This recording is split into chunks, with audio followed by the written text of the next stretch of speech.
Hi everyone, I am Caroline Fleur and welcome to the Food Allergy Nation.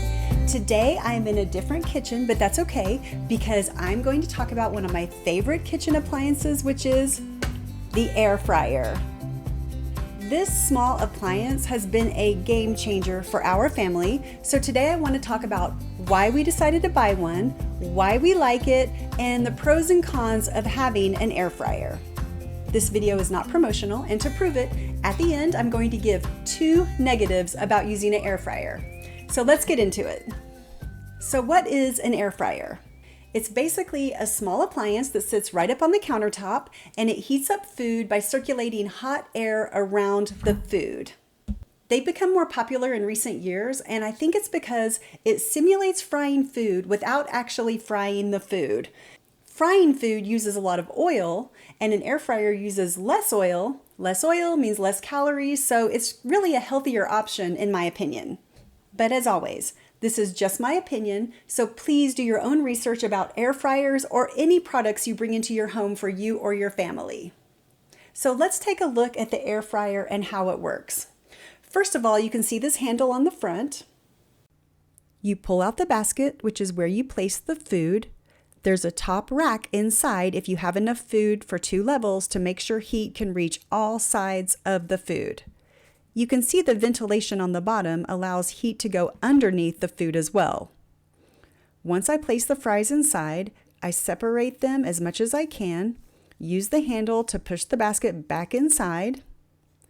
Next, I select the temperature I want and then the amount of minutes I want the food to cook. Last step is to press the start button. The air fryer will display how many minutes are on the front, and it will start making a beeping sound to let you know when it's finished.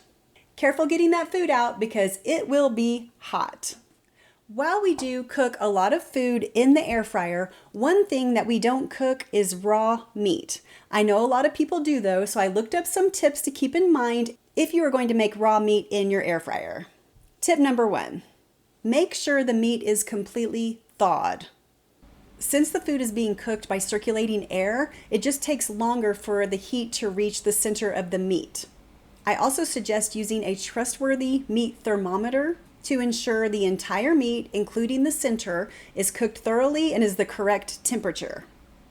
The second tip is to use dry seasoning instead of liquid seasoning, because liquid seasoning is just going to drip down to the bottom, make a mess, and possibly even just burn onto the bottom of the air fryer, which nobody wants.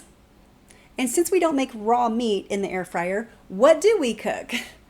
We cook a lot of side items in the air fryer, like French fries, and we also like to make vegetables because it gives them a little bit of an extra crispiness they normally wouldn't have. I like to cut up potatoes into thin slices and make homemade potato chips in the air fryer. I enjoy heating up bread or rolls in the air fryer because it just gives it a little bit more of a crispy texture than they would normally have. And if I'm making a big meal, I like to just keep the bread in the air fryer to keep it warm until it's time to serve the rest of the food on the table, which is nice because then the bread doesn't take up valuable space in the oven. I would say my son's favorite food out of the air fryer would be bacon. You just have to make sure it's the right level of crispy for you and your family. We don't use raw bacon. We buy pre-cooked bacon from Sam's or Costco, and it takes about 5 minutes to heat it up to the right crispiness level for us. So you kind of have to play with that to find out what you like and how long it takes for your type of bacon. And one of the most common uses we have for the air fryer is heating up leftovers, because there are a lot of different kinds of leftovers that don't do well in a microwave, like pizza and French fries. Both of those items tend to become soggy in a microwave, but not in an air fryer. So it significantly improves the taste and quality of our leftovers and the chances that we are going to actually eat our leftovers. And you know how much I hate wasting food, so that's really important to us. When I was thinking about this video and I realized that we mostly heat up side items and leftovers in our air fryer, it made me wonder, did we really need an air fryer for that? Why couldn't we just use an oven or a microwave? But here's the thing.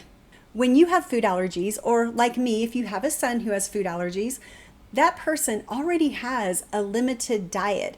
So if you can take the same safe foods and slightly change the texture or slightly change the flavor, that is huge because it adds variety to what they normally eat. And it's not just people with food allergies. It could be anyone on a more restricted diet. Maybe someone has a restricted diet because of a medical condition, or they have a diet because they're trying to lose weight, or just trying to eat healthier. If you can make food more enjoyable, then why not do it, right? So having the air fryer as an option really did improve my son's food choices and give him more variety. And remember, the oven does work well to heat up leftovers, including tricky pizza and French fries, but it can also heat up the entire kitchen. Not to mention, it uses a lot more electricity than a small air fryer. And if it's summertime, the kitchen can be miserable once it's heated up, and it can take hours to cool down. So putting those small items in an air fryer has a lot less chance of heating up the kitchen and uses less electricity as well. But it does get hot inside the air fryer. Don't be fooled. You don't want to put your hand in here. You're going to need appropriate tongs to get food out so you don't burn yourself.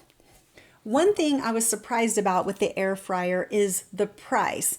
It costs less than what I imagined. We spent about $50 on our air fryer a few years ago, and it's still doing well, so we are not in the market for a new one yet. But I did do some searching around and found that air fryers are still selling for between $60 and $100. Now, you can get as expensive as you want to get, like with anything, depending on where you get them and how fancy they are. I'm pretty sure we got our air fryer from Costco. I can't remember, but we get everything from Costco, so I feel certain that's where it was from. But when I started looking, everywhere I looked had them. Target, Costco, Sam's, Walmart, and even online on Amazon. So I feel confident if you start looking for an air fryer, you will find one at a store near you or online. So I would say my quick summary of the positives of an air fryer and why we like ours is it's small, compact, and easily portable. It's reasonably priced, especially compared to other kitchen appliances. It cooks small amounts of food quickly and efficiently and doesn't heat up your whole kitchen like an oven or a crock pot can. The circulating hot air that simulates fried food gives it that extra texture or flavor that can add variety to people who have limited diets. And honestly, that's probably the main reason that we use the air fryer. And as promised, now I will tell you 2 things that could be seen as negatives about the air fryer. But before I do, if you have watched the video this far, please consider subscribing to my channel if you have a YouTube account. You will be notified about my future videos, and I'll see I have a new subscriber, which means a lot to me because I really appreciate the support. Okay, let's get into the 2 potential negatives. Negative number 1. I talked about how the air fryer is small and portable and puts out less heat, but let me address that. It's small. That means it's only big enough to heat up enough food for 1 to 2 people. If you are feeding more than 1 to 2 people, you will have to make food in batches, where you have 1 batch and you set it aside, then you make another batch and then you set it aside. So if you are feeding 3 to 4 people, you need to make sure that it's okay if everyone's not eating at the exact same time. Small is good, but it can also limit how much food you're making and how many people can eat at the same time. So keep that in mind. And negative number 2. I've heard people say they are not sure if air fryers are actually healthy because they have nonstick material inside of them like Teflon.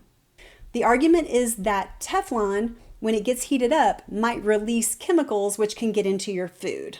This is a question I've heard many times, even when talking about nonstick cookware like pots and pans.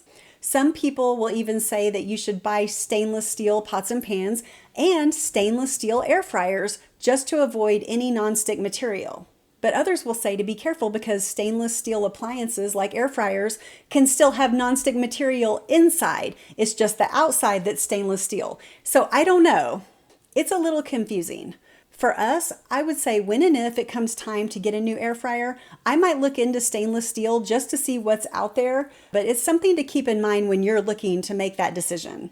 And as for the nonstick dilemma, I've never known what to really make of that. we do use products with the nonstick material. And one thing I try to do is to make sure that there are no scratches or damage on that material, because that is when chemicals could leak out, or at least is potentially a risk. Again, I don't know. I do monitor my items carefully, and we do use special tongs to remove food. They have a protective material on them that's safe for the heat, but also doesn't scratch up our products. So make sure that you have that as well.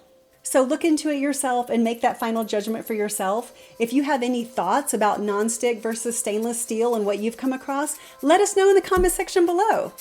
Do you have an air fryer? Are you thinking about getting one? Let us know that as well. And thanks for watching my video over why we love our air fryer. I hope it was helpful. I'm Fleur, and I'll see you next video. Bye.